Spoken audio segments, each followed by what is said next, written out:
Bonjour Alex. Bonjour Consolata. Merci beaucoup de ton accueil chez toi, ici à Samoa.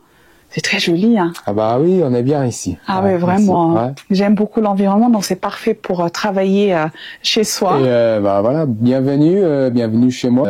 C'est ici que je fabrique des cadres de vélo sur mesure sous le nom de Selwyn Bicycles. D'accord. Tous les vélos ici ils sont tous fabriqués en acier sur mesure, ce qui veut dire que chaque vélo est différent.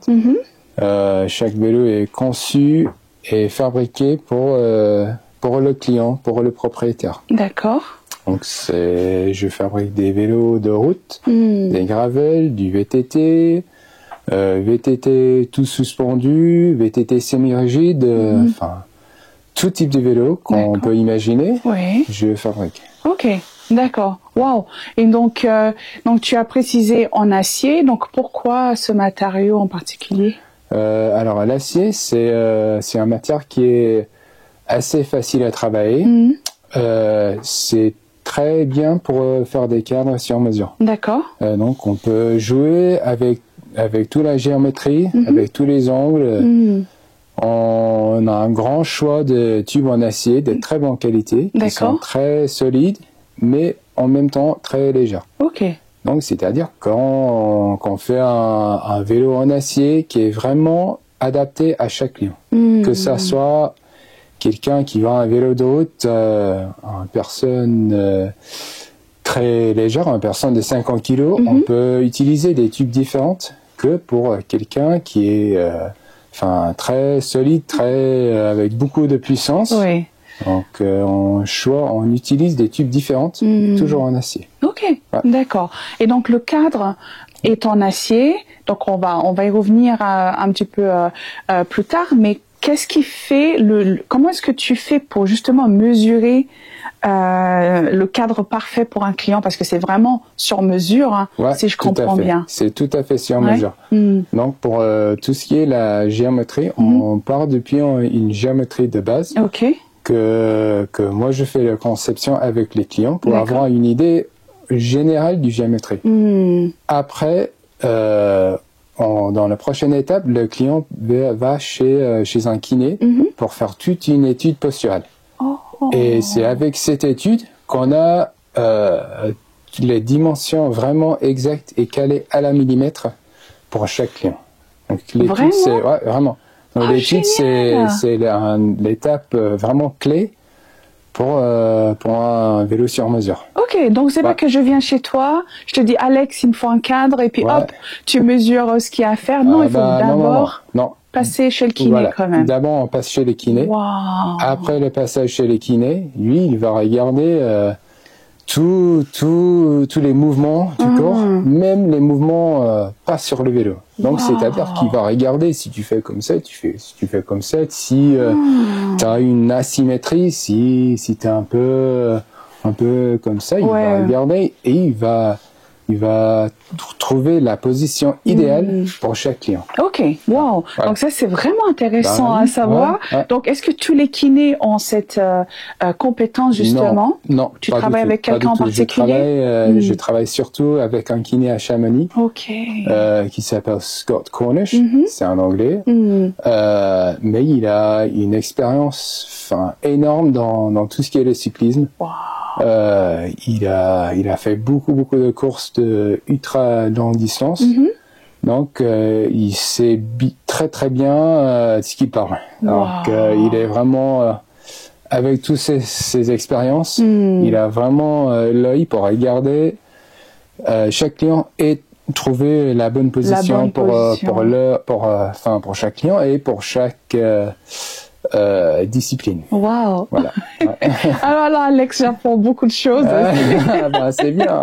C'est très bien parce que franchement, c'est la première fois j'entends parler de ça. Quelqu'un qui, je peux comprendre, on va chez le kiné parce qu'on a mal au dos pour trouver une solution, mais pour justement qu'on puisse créer notre propre vélo qui correspond à notre morphologie, c'est exceptionnel quand même. Hein. Tout à fait. Wow.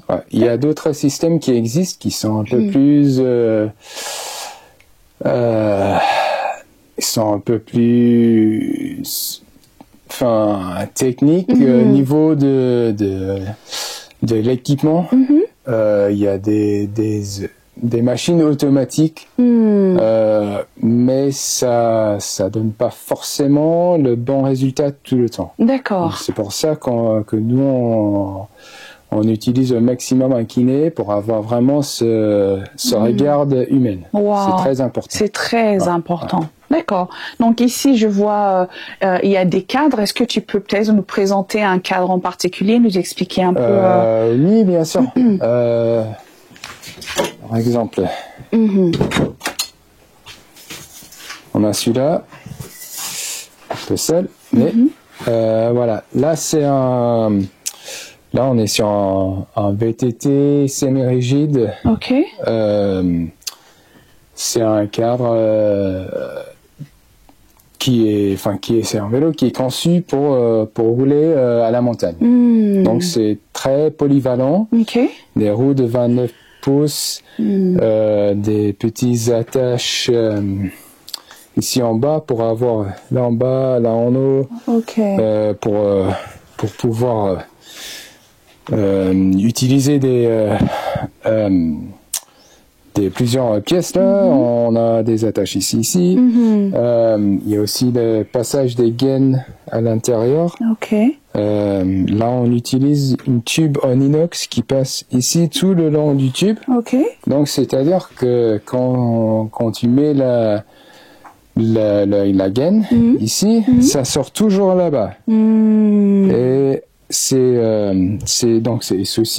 tout fermé. Donc, il y a pas d'eau qui va rentrer dedans. Donc donc il n'y aura pas de problème de rouillage. Non, pas du tout. Ok, d'accord. Wow. Et dans ce cadre-là, une fois qu'il est fixé sur le vélo, il reste, ou on peut changer avec un autre cadre en fonction de ce qu'on fait comme sport? Après, on peut changer, on peut toujours changer des pièces. On utilise des pièces assez standards au maximum.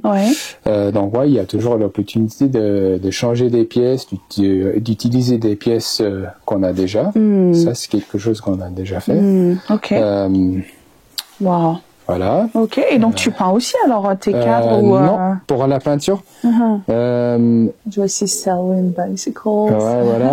Voilà. Pour la peinture, on travaille au maximum avec un artiste local qui habite à Verchet, à 5 minutes d'ici. C'est lui qui a fait ces cadres-là.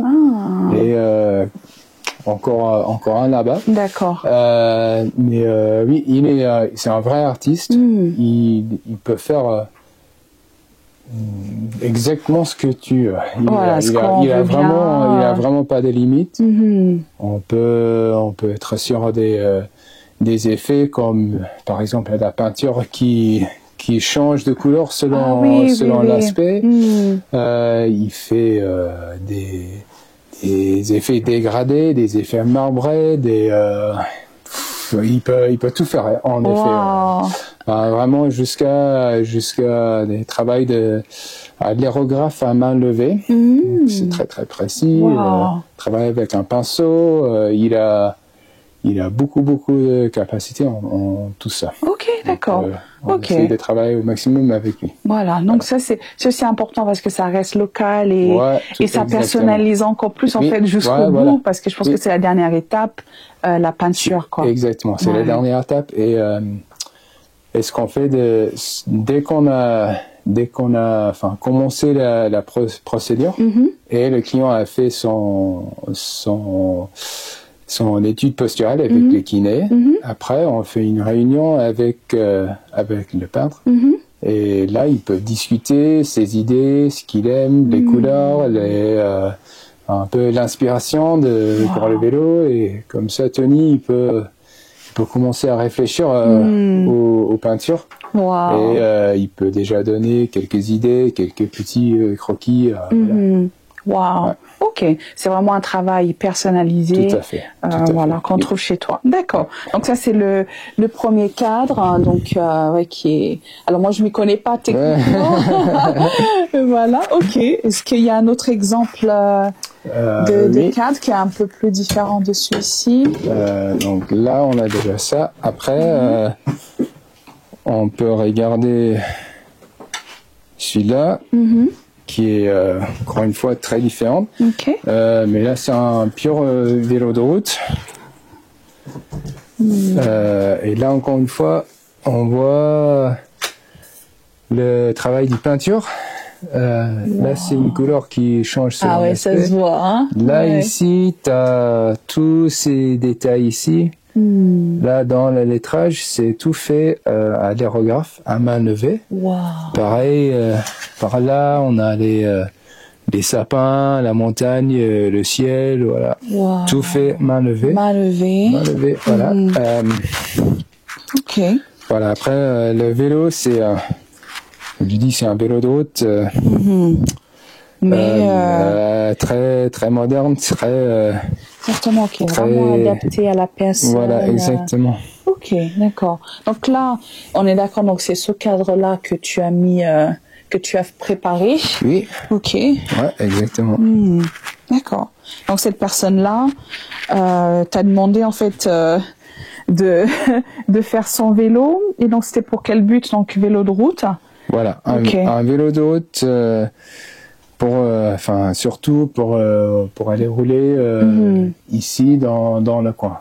C'est-à-dire des montées assez raides quand même. Et voilà, donc c'est bien solide. On a utilisé des tubes qui sont formés pour que ça donne un peu plus de rigidité torsionnelle. Mais avec glacé, c'est une matière qui a un confort naturel. D'accord. Donc c'est-à-dire que en même temps c'est rigide. Ouais, ça reste quand même confortable à pédaler pendant plusieurs heures. D'accord. Et ça reste léger aussi. Ça reste léger aussi. Là, ce vélo-là, il est à 8 kg, 6 ou 7 je pense. Donc c'est un vélo léger sans avoir mis des composants de très très haute qualité. C'est pas les composants les plus légers non plus. Donc il y a des moyens de faire encore plus léger. Voilà. Mais waouh, ok. Et donc pour ça, tu utilises quoi comme outil alors? Parce qu'il faut beaucoup de géométrie dans tout ça. J'ai l'impression que ça t'a bien servi les cours de maths, Alex. Oui, tout à fait. Alors, niveau d'outils, déjà pour des tubes, on part sur des tubes bruts en acier, par exemple. Ce qu'on a ici. Là, ça c'est une base Reynolds. Donc une base, c'est le tube qui est par ici. Donc ça, c'est le tube qui fera comme ça. Donc déjà pour couper des tubes, j'utilise soit ainsi à la main comme ça, soit une petite disqueuse. Voilà, une disqueuse comme ça. Donc selon les pièces qu'on va utiliser, on coupe la forme du tube, souvent dans un rond. Et on coupe les tubes pour que ça se met exactement dans le bon endroit. D'accord. Une fois le tube est coupé, on utilise ce gabarit. Donc là, on peut régler dans tous les sens. Donc c'est-à-dire que le seul point qui bouge pas, c'est ici, qui est le boîtier de pédalier. Donc on met déjà notre pièce de boîtier de pédalier ici. Après, on peut changer l'angle. Donc ça, on peut changer l'angle du sel. Donc les angles sont tous marqués ici. D'accord. Pour un vélo de route, par exemple, on sera vers les 72, 73. D'accord. Donc on fait comme ça, tac. Après ici, on mettra la douille de direction. là, encore une fois, on change l'angle de ces tubes et après aussi la hauteur et la longueur. On peut vraiment jouer sur tous les géométries. Ok, d'accord. D'un vélo tout petit jusqu'au plus grand possible. Ok, j'avais pas fait gaffe, c'est vrai que d'ici on voit vraiment et on peut bien poser son vélo voilà, c'est tranquillement ça. ici. Donc on met tous les pièces, on coupe des tubes pour que ça tombe exactement. Vraiment vraiment à moins d'1 millimètre, il y a pas de place entre les tubes dès qu'ils sont coupés. Ok, d'accord. Donc déjà, pour couper les tubes, on commence avec la scie ou la petite disqueuse. Après, on travaille avec des limes. J'ai les différentes tailles de limes selon la taille du tube. La taille du tube. Voilà, exactement. Ok, d'accord. Donc on passe beaucoup de temps avec des limes. Une fois que tous les tubes sont coupés et mis dans le gabarit, on fait une première petite soudure et j'utilise un chalumeau oxyacétylène. Ok. Ce qui est une technique un peu traditionnelle, mais ce qui est bien, c'est que ça chauffe pas trop les tubes, donc on a très peu de déformations. Ok. Ça reste très droit. On n'a pas alors déjà on n'a pas de déformations due aux chaleurs, mais en plus on n'abîme pas les tubes parce souvent il y a des tubes qui ont déjà fait passer un traitement de chaleur. Donc, c'est-à-dire qu'ils sont déjà très rigides. Si on les chauffe trop, on perd les avantages de ce traitement. Absolument. Et ça modifie la matière. Donc, exactement. Voilà, ça peut casser ou... Voilà, tout à fait. D'accord. Donc, une fois qu'on a fait les premières petites soudures, on sort le cadre du gabarit. Et je termine la soudure. Ok. Et pour ça, c'est toujours avec les chalumeaux. Ok, donc c'est ça ici que vous appelez... C'est ça ici. Ok, d'accord. Donc voilà, ça c'est le chalumeau. Wow. Et là, on a l'oxygène, l'acétylène. Ok, donc oxygène en blanc. Ok. Voilà. Et voilà, ça c'est le chalumeau. On a des petites manettes, un pour chacun, et on utilise le chalumeau et une pièce. Là, ça c'est la matière qu'on rajoute. Ah oui. Donc avec ça, on termine par avoir des soudures. Comme ça. Ah, comme ça ici. Donc, vous voyez, tu as la couleur. Oui. Donc c'est une mélange de voilà, c'est une bronze. Ah d'accord, ok.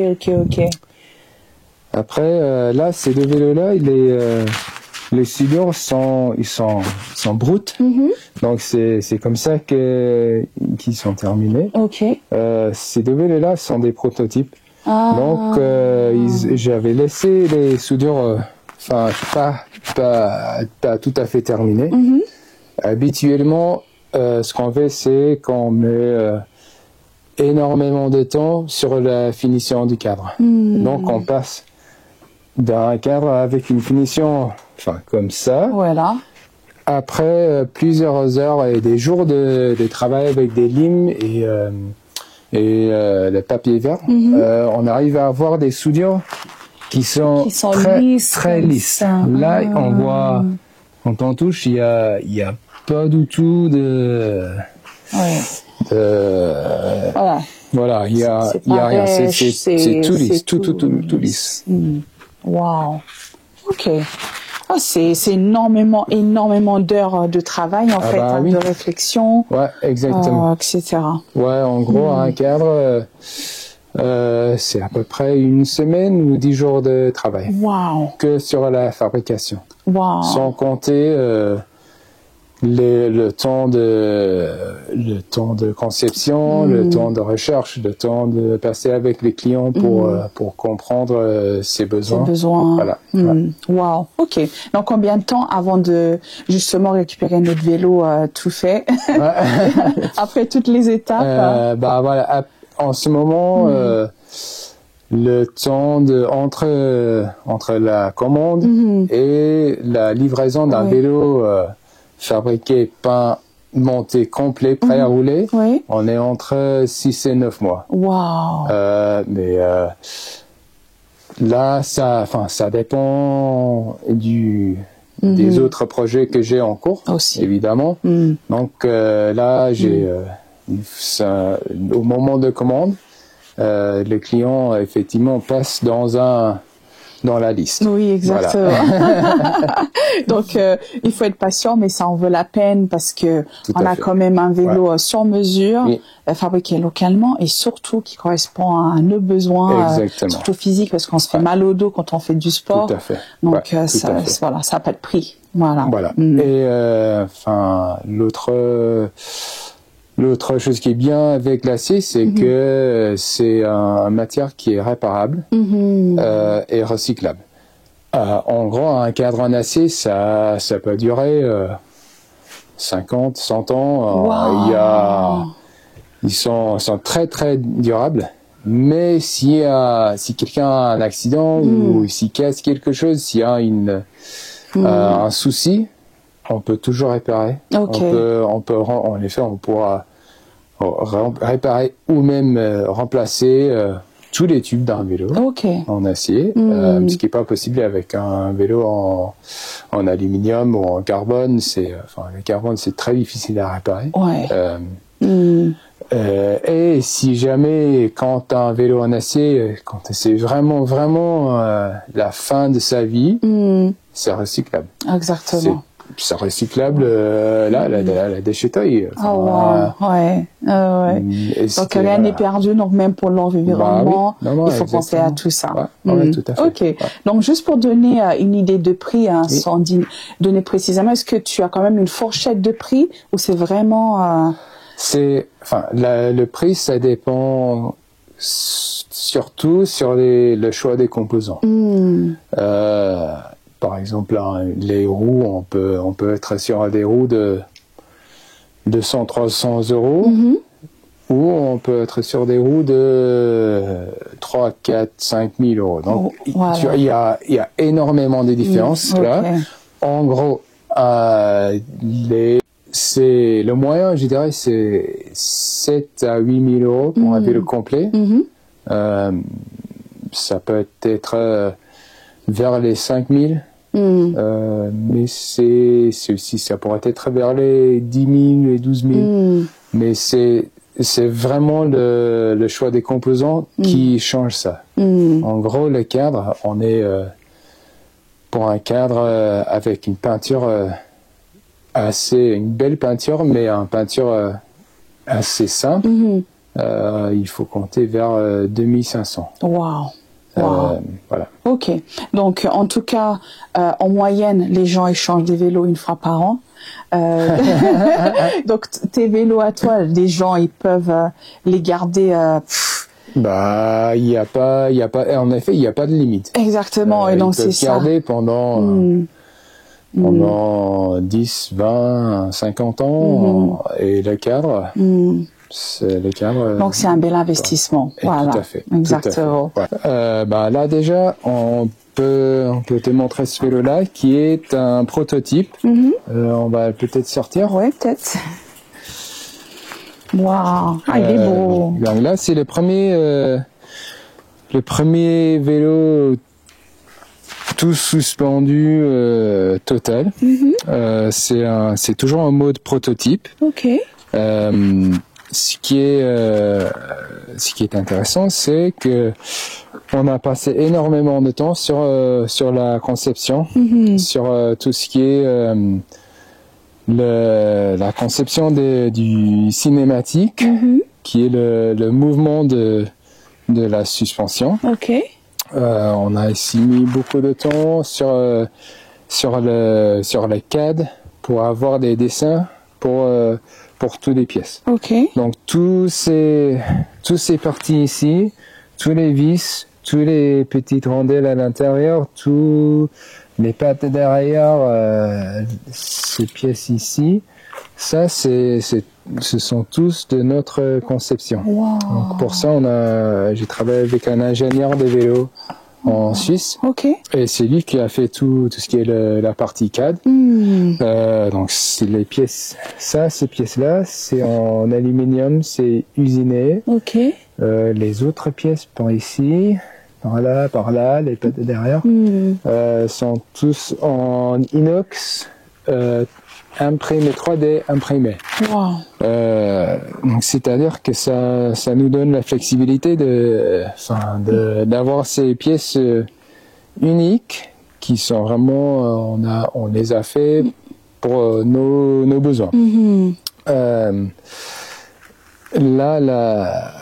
Donc ça serait le premier, le tout premier vélo. Le premier modèle. Modèle, ok. Donc c'est-à-dire actuellement on fait que des vélos sur mesure. D'accord. Là pour les vélos tout suspendus, on va partir sur un modèle. Mais c'est pas un modèle avec des tailles fixes. On aura un peu de flexibilité dans les tailles. Ok.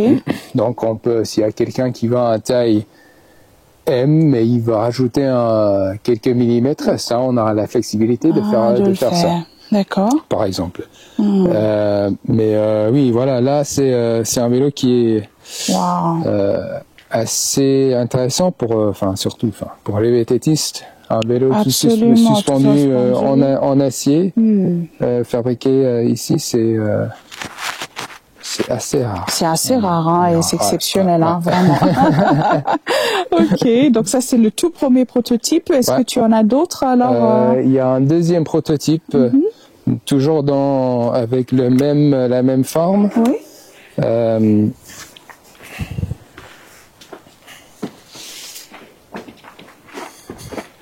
Ah, ils sont beaux. Donc voilà, là c'est pareil au niveau de la géométrie. La seule chose qui change entre les deux cadres, c'est que ici la partie arrière est en aluminium. Okay, donc on voulait tester la différence. On voulait vraiment tester la différence entre les matières. Oui. Donc est-ce que ça fait une grande différence si on met un triangle arrière en acier ou en aluminium et comment est-ce que ça sent?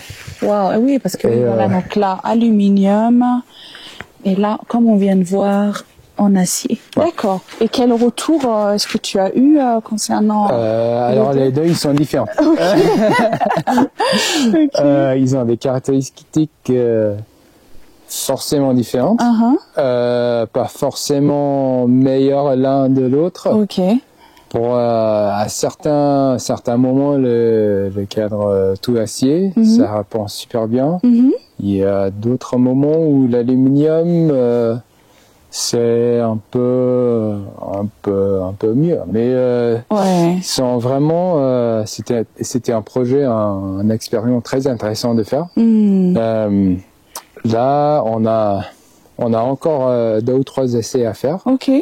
Mais normalement, on espère pouvoir lancer le projet de vendre ces vélos l'année prochaine, peut-être en printemps. Normalement, ils sont beaux.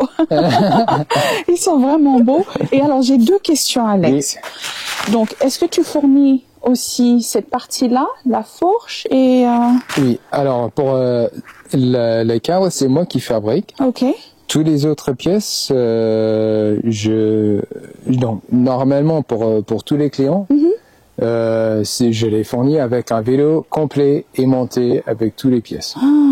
Mais ils ont le choix de tous les composants, c'est-à-dire les roues, les pneus, la fourche, les manivelles, les pédales. Okay. Le client peut choisir exactement ce qu'ils veulent. Wow. Et souvent, il y a soit des clients qui savent déjà chaque pièce, il y a ceux qui savent. Il y a des connaisseurs. Il y a des connaisseurs, voilà. Ils savent exactement ce qu'ils veulent. Oui. Ils me donnent une liste. Mm-hmm. Et voilà. Après, moi, j'ai des comptes avec des distributeurs, avec des grandes marques, donc je peux avoir toutes les pièces. Absolument. Sinon, il y a d'autres clients qui me disent, ok, je vais faire tel type de vélo. Mm-hmm. Qu'est-ce que t'en penses? Est-ce que j'utilise telle roue ou quels sont les avantages? Donc, voilà. Là, je travaille avec les clients pour les donner des idées, voilà. Ok, d'accord. Donc un client qui vient et qui hésite entre aluminium et acier, est-ce que il va faire un tour et faire un test avec les deux ou comment ça se passe? Alors là, pour les prototypes, pour les vélos suspension, finalement, ça sera moi et l'ingénieur qui fera le choix entre l'alu et l'acier. Donc, pour les vélos suspendus, il y aura il y aura qu'un vélo à choisir. Donc la géométrie peut être modifiée un peu, mais la matière, on aura déjà fait le choix selon nos tests. Ok, d'accord. Voilà. Ok, donc pour l'instant c'est vraiment le tout début. Voilà, vous savez pas encore lequel de deux vous allez garder. C'est ça. Ok, d'accord. Ok, super. Waouh.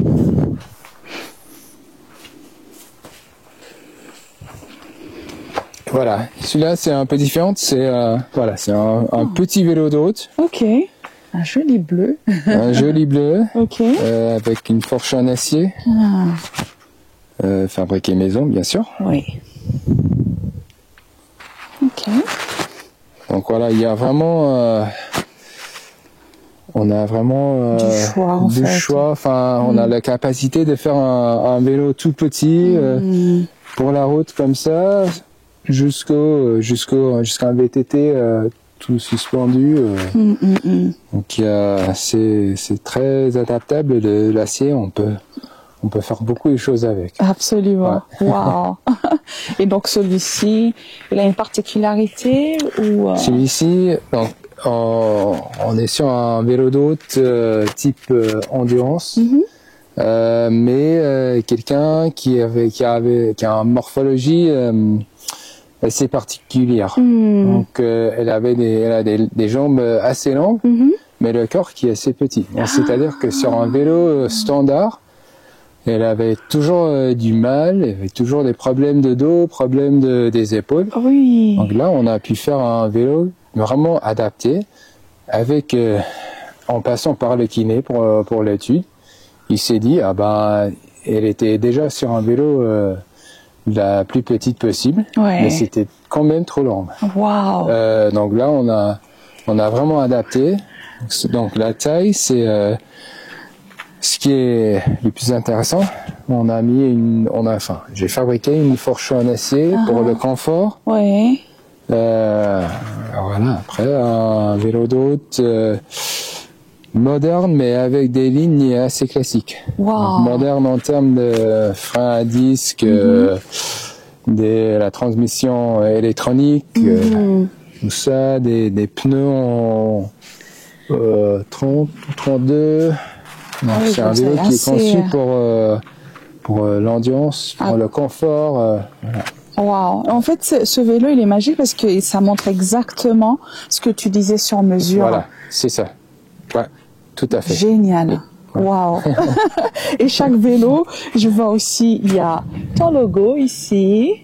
Voilà. Pourquoi Selwyn? Parce que pour moi, c'est une ville, Canada ou... Ah ouais, peut-être. Alors, Selwyn, c'est un nom de famille. Voilà. Ah, ok. C'est un ancien nom de famille. Ok. Ouais. Oh, très intéressant parce que voilà, pour moi, ça parle d'une ville. Ok, d'accord. C'est très joli comme nom en tout cas. Voilà. Donc merci Alex. Merci à Donc toi. Maintenant j'ai hâte de découvrir un petit peu ton histoire, comment tu t'es retrouvé à la montagne, parce que tu vas nous expliquer un peu tout ça en détail, des formations, comment est-ce que tu es arrivé justement à créer ton entreprise. Voilà. Donc j'ai hâte de connaître ton histoire. Super. À tout de suite. Ouais, à tout de suite. Bonjour et bienvenue sur Rencontre et Réseau, la chaîne qui vous raconte une histoire à la fois. Aujourd'hui, je suis avec Alex, fondateur de Selwyn Bicycles, et donc il est en fait situé à Samoa, et donc il va nous expliquer un petit peu plus en détail son histoire, mais en tout cas, vous allez voir, c'est exceptionnel, hein. Je suis moi-même très épatée. Donc c'est vraiment génial. Donc, mais avant de commencer, je vous invite, pour me soutenir, juste à vous abonner et à partager autour de vous. Bonjour Alex. Bonjour Consolata. Comment vas-tu? Très bien, merci. Très bien. Merci. En tout cas, je te remercie pour cette visite juste exceptionnelle. Et je suis vraiment contente de découvrir ton métier. Ah, merci à toi. Merci d'être venu. C'est bien de te rencontrer. Merci beaucoup. Merci beaucoup. Et donc, pour commencer, est-ce que tu peux te présenter, s'il te plaît, et nous parler un petit peu de ton parcours avant peut-être d'arriver en France et la suite de ça? Ouais, bien sûr. Alors, je suis Alex Plaisted. J'habite à Samoa où je fabrique des cadres de vélo sur mesure. Ok. Ça fait à peu près 10 ans que je fabrique des cadres de vélo. J'avais fait une formation en Angleterre. D'accord. Une petite formation d'une semaine, sans vraiment avoir une idée de continuer avec ça, mais j'ai tellement adoré que j'avais fait le premier cadre. Après, je suis rentré chez moi et j'ai fait un deuxième. Ok. Et après, il y avait des amis qui m'ont demandé, donc j'ai fait une troisième, une quatrième, et ainsi de suite, ça s'est mis en route. Ouais. Donc depuis ce moment-là, j'avais toujours des cadres à fabriquer. Ok. Mais en même temps que mon boulot, boulot normal. Ok. Donc, à ce moment-là, c'était vraiment un projet de passion à côté.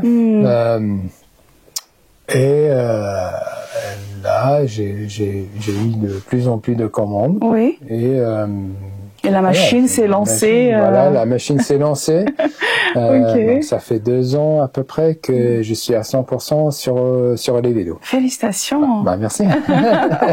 D'accord, mais avant pourquoi tu as pris la décision quand même de te former? Est-ce que tu adores faire du vélo? C'est une passion pour aussi? moi, c'est le vélo, surtout le VTT, c'était mon passion depuis enfant. On faisait toujours du VTT chez nous en Angleterre. On faisait avec des amis dans la forêt, dans la bois. On faisait des petits sauts très dangereux, mais on est toujours quand on est gamin, on peut pas les choses de gamin. Oui. Après, je suis allé quand j'avais 18-19 ans. Je suis allé au G. D'accord. Pour faire une saison d'été là-bas. Je travaille dans un magasin de vélo. Je faisais du VTT tous les jours. J'ai vraiment c'était là où j'étais vraiment mis dans le monde du vélo. Exactement. Surtout au G, c'est vraiment bien connu. Ouais, et à ce moment-là, ça fait déjà il y a plus de 20 ans. Wow. Donc c'était le G, c'était vraiment le centre du VTT d'Europe. Donc voilà, ça fait longtemps que j'ai fait des vélos. Après avoir travaillé dans le magasin, j'avais fait pas mal de mécanique. Il fait froid, c'est ça. Donc j'ai appris tout ce qui est les techniques de mécanicien de vélo. J'ai toujours travaillé sur mes propres vélos. Après je me suis rendu compte qu'il y avait ce métier de fabricant de vélos, ce qui m'intéressait un peu, mais sans plus. J'avais vraiment aucune idée où on pouvait commencer. À un certain moment, j'ai entendu parler d'une entreprise en Angleterre qui faisait des formations de fabrication de cadres. D'accord. Je me suis dit, c'est intéressant quand même. Et je me suis inscrit. C'était une formation de une semaine, 10 jours, pas très longtemps, mais c'était vraiment une expérience incroyable. Ils avaient un moyen de faire apprendre de transmettre un peu ses connaissances. Ça transmet pas que la fabrication du cadre, mais de la compréhension de comment utiliser tel tube, comment vraiment, et comment continuer à apprendre à faire des vélos de mieux en mieux. Donc c'était ça, c'était pas que la fait d'arriver et sortir avec un cadre, c'était de comprendre sortir comment on va apprendre et comment faire mieux. Oui. Pourquoi en fait, Alex, ce choix de fabriquer tes propres cadres et ne pas acheter comme tout le monde ou travailler avec un grand groupe et hop, c'est plus simple. Ouais, c'est vrai. C'est beaucoup plus simple. Beaucoup plus simple. Oui. Mais pour moi, le but, c'était jamais d'avoir une compagnie de vélos. Ce qui m'intéressait, ce qui m'attirait, c'était le fait de fabriquer. Et de pouvoir faire des choses qui sont différentes. D'accord. Après, c'est vrai que là, je pourrais aller acheter des cadres en Taïwan qui sont très bien faits. C'est vrai que les cadres de Taïwan, ils sont bien fabriqués. Et ils sont tous pareils. Exactement. Donc là, si je faisais ça, ça fait... Mais je vois pas l'intérêt. Ni pour moi, ni pour les clients. Ils veulent, ils peuvent acheter le même cadre que chez une autre marque, mais avec une peinture différente. Ça, pour moi, ça n'a aucun intérêt. Absolument. Là, ce qu'on propose, c'est vraiment un service personnalisé qui est où on rentre vraiment dans les besoins de chaque client pour trouver et pour fabriquer le vélo le plus adapté pour eux. Voilà, exactement. Ouais. Et en fait, c'est ça la plus-value, je dirais, de tes services, justement. Exactement. Ouais, c'est ça. Ok, d'accord. En tout cas, c'est vraiment génial et moi, je t'encourage à continuer. C'est une passion avant tout et le fait de rendre un service aux passionnés comme toi, parce que j'imagine toutes les personnes qui viennent te voir, ce sont des passionnés qui adorent faire du vélo et ils savent que, voilà. Oui, c'est ça. Voilà. Ok, d'accord. Donc voilà. Donc comment c'est arrivé au moment où tu t'es dit maintenant j'ai fait des vélos aux copains, aux copains des copains. Comment est-ce que tu t'es dit allez hop, il est peut-être temps que je me lance et j'essaye d'atteindre plus de monde. Et est-ce que tu travailles seul déjà? Donc oui, déjà je travaille seul dans tout ce qui est la fabrication. Ok. Évidemment, il y a des étapes d'études posturales, là où je travaille avec le kiné à Chamonix. Voilà. Ou s'il y a pour des clients qui sont pas d'ici, sont pas du coin, on peut aussi travailler avec d'autres kinés. Okay. Par exemple, j'ai eu des clients anglais. Et on a trouvé des kinés à Londres qui peuvent faire le même service. Absolument. Également, j'ai eu un client en Espagne ces dernières semaines. Et lui, il a fait son étude en Espagne. Ouais. Il voulait venir ici, mais il avait pas, c'était pas possible. C'est compliqué. Donc, on a fait faire son étude là, en Espagne. On a plusieurs options avec la peinture.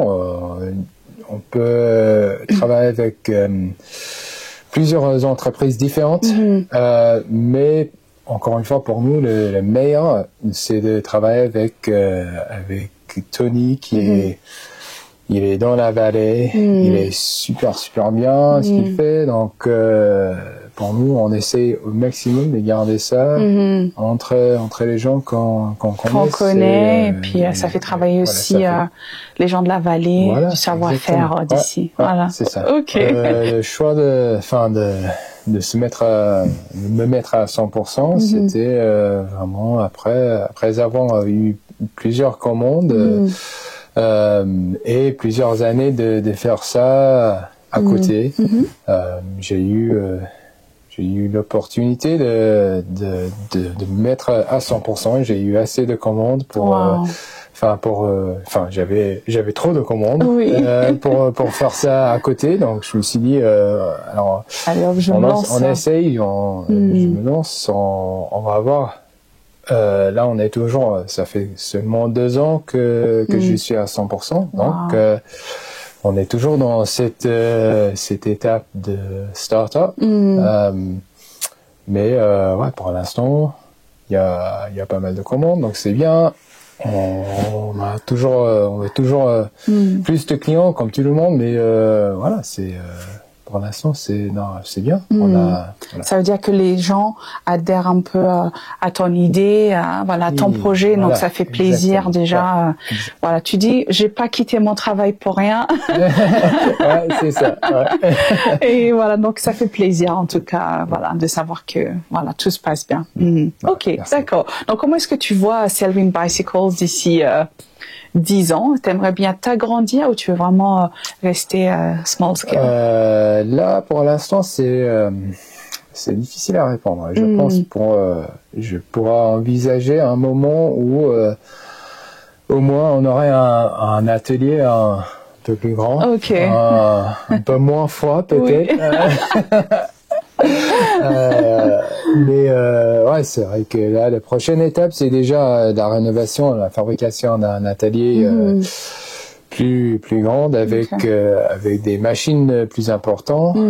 Donc, c'est-à-dire que avec des grandes machines par un tour, une fraiseuse, là, on peut passer sur une mode de fabrication qui est un peu plus rapide, mais en gardant tous les atouts artisanal. Exactement. Ça restera toujours la priorité. Une fabrication artisanale, une fabrication ici.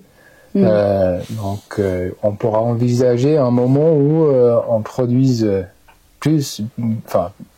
pas mal de cadres par an, mais toujours ici, récemment dans la vallée, toujours effectivement des vélos faits à main. Ouais, peut-être un jour on aura besoin d'embaucher quelqu'un pour m'aider. Peut-être, voilà. Après, il y a aussi la côté VTT. On va avoir plusieurs modèles de VTT tout suspendus. Donc ça, on pourra envisager dans 5 ans d'avoir 2 voire 3 modèles différents pour des pratiques différentes, mais toujours en gardant le côté sur mesure. Donc je veux pas perdre ça parce que c'est ça qui est vraiment le plus intéressant pour moi. C'est de trouver la solution pour chaque personne. Chaque fois, c'est la solution est différente. Donc c'est intéressant de faire ça. Ouais. Absolument. Non, mais je te félicite. Et donc, dans l'avenir, est-ce que tu envisages aussi la transmission? Quelqu'un qui aimerait bien venir chez toi se former, est-ce que tu fais ça?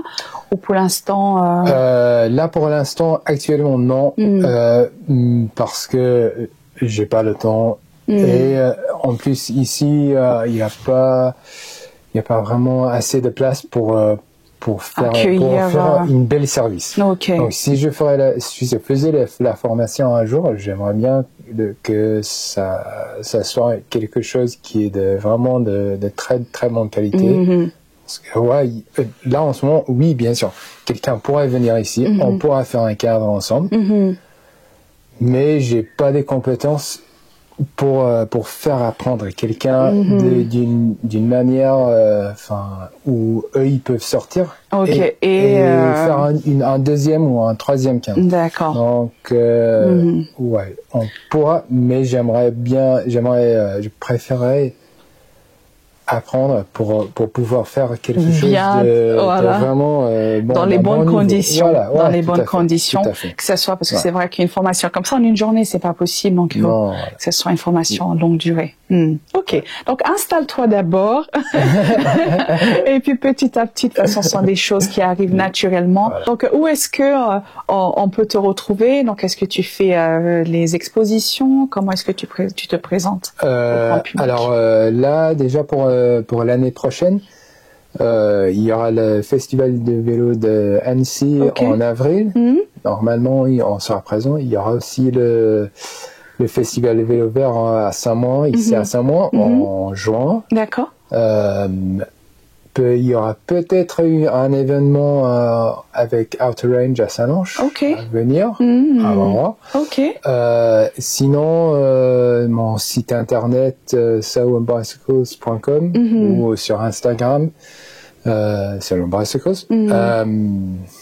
Et voilà. Ok, d'accord. Donc, en tout cas, vous allez retrouver toutes ces informations dans la description, son site internet, son Instagram. Donc, n'hésitez surtout pas à contacter Alex et il sera très content de vous renseigner et pourquoi pas vous faire votre vélo.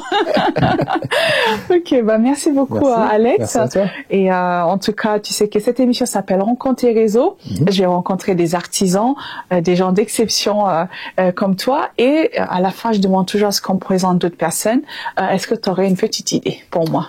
Oui, je pense que tu pourras contacter mon ami Tony, Tony Art Custom. Ok. Donc c'est lui qui fait la peinture sur des vélos, mais pas que sur des vélos. Il peut faire sur tout support. Ok. Il fait des casques de moto, casques de hockey, casques de VTT, des casquettes, enfin tout ce que tu peux imaginer. Tout type de support. Et il travaille sur tout support. Et il est à 10 minutes d'ici, Marchais. Ok, d'accord. Bon bah, je viendrai vous rencontrer aussi et découvrir votre métier. C'est pour ça que j'adore cette émission. Super. Parce que sans des personnes comme toi, j'aurais jamais rencontré quelqu'un comme Tony. Donc merci beaucoup. Bah de rien. Voilà. À bientôt. À bientôt. Merci. À toi. Salut. Bye. Merci.